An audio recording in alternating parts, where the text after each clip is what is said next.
Hey guys, welcome to my very luxurious dorm room bathroom. Today is a very momentous day because I'm going to be attempting to dye my own hair right here in the bathroom.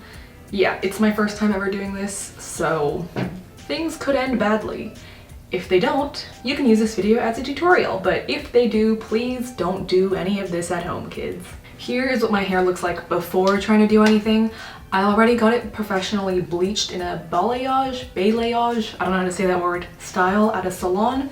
And I'm going to be trying to put some purple color over the bleached parts since, you know, my natural hair color is black, so the purple isn't really gonna show up there. The ends are pretty light. They're like basically blonde, although they're not quite the platinum blonde that may be necessary for the most vibrant hair color results, but we're gonna do the best with what we have because I don't trust myself to bleach my hair at home. To mix my desired hair color, I started with a base of around 4 fluid ounces or half a cup of conditioner as a cheap substitute for diluter. I used 2 tablespoons of the purple dye.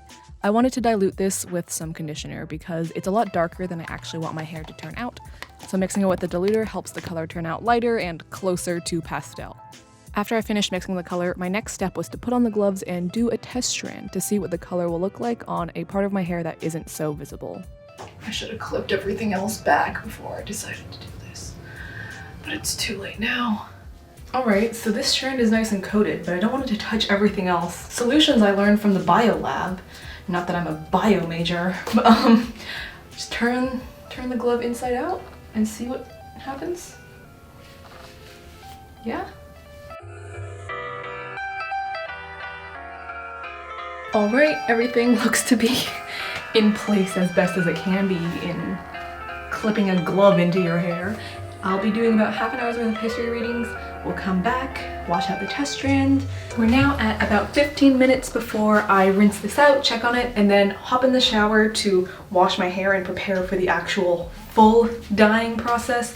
And I thought I'd take a quick break to tell you about the sponsor of today's video, Blue Skincare. Blue is a Canadian skincare brand that is cruelty-free and paraben-free. Lately I've been using their Hydrate collection to help address my very, very dry skin. LA winters are a little tough, I'm not gonna lie. Just because they're so dry and showering especially strips my skin of moisture, so I'm partnering with Blue today to show you my post-shower hydrating routine. These products contain a variety of hydrating ingredients, including glacial mineral water. I know it sounds very fancy, it makes me feel rich enough to be living amongst the Bel Air mansions in the UCLA neighborhood. This glacial mineral water offers a cooling sensation and hydrating benefits, and it's formulated with other ingredients that work really well for my dry skin. I've really liked this moisturizing cream because it has hyaluronic acid to draw in moisture from the air and vitamin E for antioxidant benefits. Even though most of my face is pretty dry though, I have a patch of oiliness and blackheads on my nose, and the Glacial Oceanic Clay Mask has been helpful for me in making everything feel better there. The clay can help draw impurities from the skin and contains over 60 unique minerals and rare elements. I'm a pretty big fan of this one because it has cool packaging, who doesn't like holding a shiny rock, and unlike most other clay masks, it offers the benefits of clay in absorbing excess oil and sebum without causing this drying, stripping feeling that I usually get from other similar products. Anyways, if you're interested in Blue Skincare, visit the link in the description and use my code studyquill10 for 10% off. Now back to the main video.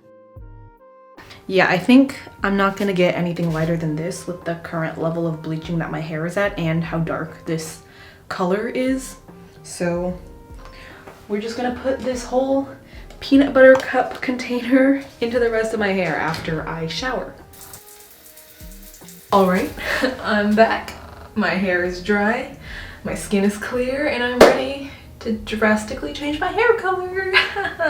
So I'm gonna start with some off-brand Vaseline, and I'm going to put it around the edge of my hair because apparently that's very helpful for protecting your skin from getting dyed. I think I'm a little bit out of luck because I've already dyed my hands and my neck purple, but you know, we want to save my absolutely stunning, incredible work of art of a face from that same fate. Come on, I got an A in calc. Why can't I divide hair into 4 sections? This is the new trending hairstyle for spring 2021. With all the preparation out of the way, it was finally time to dive into the scary part of actually dyeing my hair.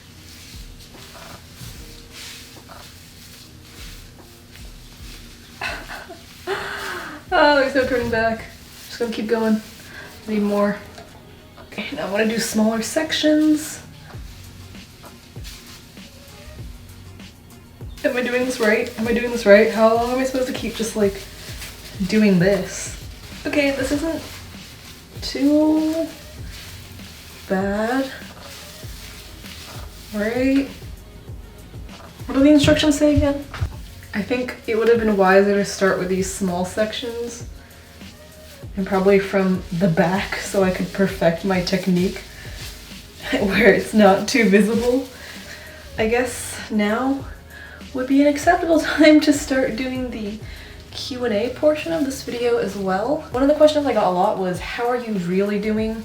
And first of all, thank you for your concern. Thank you for asking. I'm doing all right, which I guess is like the default answer you give to your barista when you really don't want to be oversharing, but you also don't want to lie and say that everything is fine. School is difficult and I constantly feel like I'm falling behind. Even though I'm like doing well on assignments and everything, I can't help feeling like I'm doing everything wrong and everyone here is smarter than me and I don't really deserve to be at the school. But that's a little bit of imposter syndrome talking, I guess. I'm definitely doing a lot better than I was at the very beginning of the quarter when I first moved in and I filmed those vlogs where I was just like sad as hell all the time. I still do get sad sometimes, don't get me wrong, but I'm not proportionally sad as often as I was at the beginning of the quarter. Right now my main issue is just being lonely all the time. I am pretty introverted, so being alone doesn't always make me feel lonely, but the type of aloneness that I felt throughout this COVID-19 pandemic has been a special breed of loneliness. It's hard to describe it exactly, but it just sort of feels like I don't exist. I didn't realize how much I was perceiving and being perceived by others until I moved out to live here completely by myself and never see a single soul in person except for like one friend once a week. And I know that existence is not defined by being reflected in someone else's perception, but it also kind of is. I don't want to get too philosophical about it because I honestly don't fully understand philosophy myself. But yeah, to sum it up, I feel sad and lonely more often than I want to, but most of the time I'm just moderately content. A couple of people wanted to know like what languages I speak. I speak French because I learned it in high school for 4 years. I'm not that great at it, but I do my very best. If you go a while back on my channel, you can watch a study with me video that I narrated completely in French because I'm just a cool cat like that.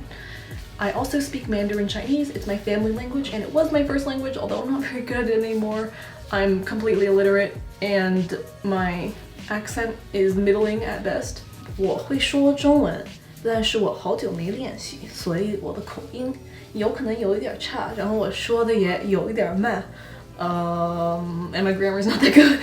Et je peux parler, Dios mío. That is Spanish, not French. But mon Dieu, mon accent est terrible parce que je n'ai pratiqué pas depuis je suis à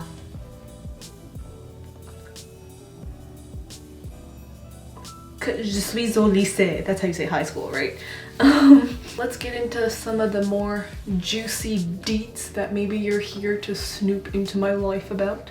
Not that I'm shaming you for wanting to know, since, you know, I'm the one who's putting it out there. Several people asked whether I've questioned my sexuality and like what that is. I've definitely questioned it and I still don't know the answer to that question. We love that. We love it. I mean, I've been attracted to people of like every gender and I've only ever dated like a male, so like I don't know what labels I would use. Yeah, but TikTok algorithm seems to think I'm bi, so I guess, you know, all hail the almighty TikTok algorithm. It's never wrong, right? I mean, TikTok algorithm also thinks I'm Jewish and pre-med, so maybe I'm not what TikTok thinks I am, but labels aren't important. So let's move on to the next question, which I guess I sort of alluded to, and that is, how's my dating life? And One thing I want to preface this with is that I am a fairly private person, but I, kind of open myself up to people on the internet because I made myself like a public figure by showing myself on YouTube. Like, I've consented to my personal life being not so private anymore. But everyone else in my life did not consent to that, and so please don't try to go snooping around in their life because it's honestly pretty disrespectful to do that. And that goes for all of your favorite public figures, not just me. But anyways, I'll get off my soapbox now and just share with you the juicy details you want to know about my dating life, which is that there is literally no tea, no drama, no shade. One thing I have noticed is that, like, within smart girl academic culture, it's like viewed as shameful to like have a relationship.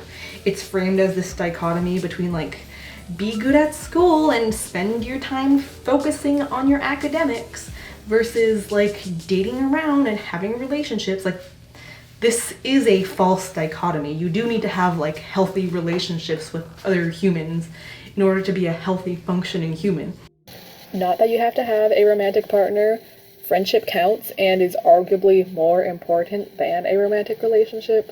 Regardless, humans are social creatures, and having some sort of social relationships is important to being a balanced, healthy individual. Which, helps you with your academics, but academics are just another dimension of being like a healthy functioning human if academics are something that make you happy. Of course, if you're focusing all your attention on like trying to get someone when you aren't really emotionally ready to be in like a relationship, that's another story. But like, I'm not your therapist. I'm not here to tell you that you're not ready for a relationship. That is a you thing, and we should kind of detach that shame from like being the type of girl who dates and like being a smart girl who focuses on her studies. Like, you can be both, because I am both, in fact.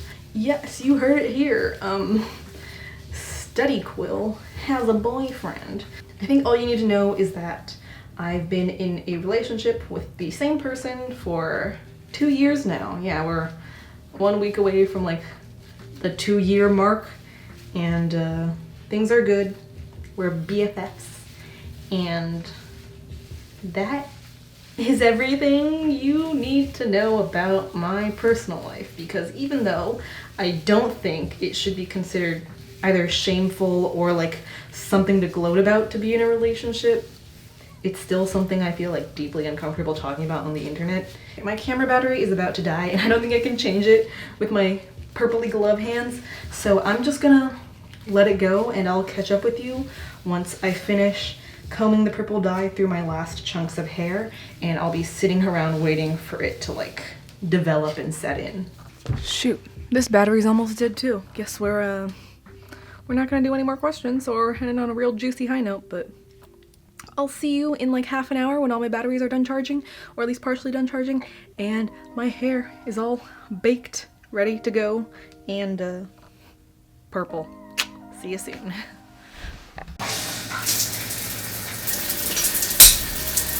So here how it's looking. I don't actually own a hairdryer, so I'm just gonna have to let it air dry for the next like 2 hours, and then I'll come back, maybe style it a bit.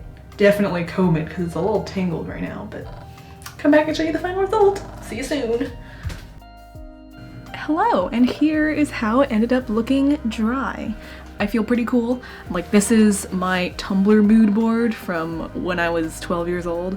Little 2014 me would have been pretty proud of how I turned out here with my purple hair. It is a lot darker than I was expecting, although it's not as dark as it appears on camera, at least based on what I'm seeing on my little viewfinder screen. It's still quite saturated of a purple, but definitely lighter in tone. Regardless, I'm pretty happy with how it turned out. It's definitely not perfect. My technique could use some work, but I'm not wholly upset at this. Anyways, that's everything for today's video. I hope you found it interesting to chat a bit with me and watch me attempt to dye my hair. I upload lots of new videos about student life on this channel fairly regularly, and you can visit my second channel, my Instagram, and my TikTok for some extra content. See you next time!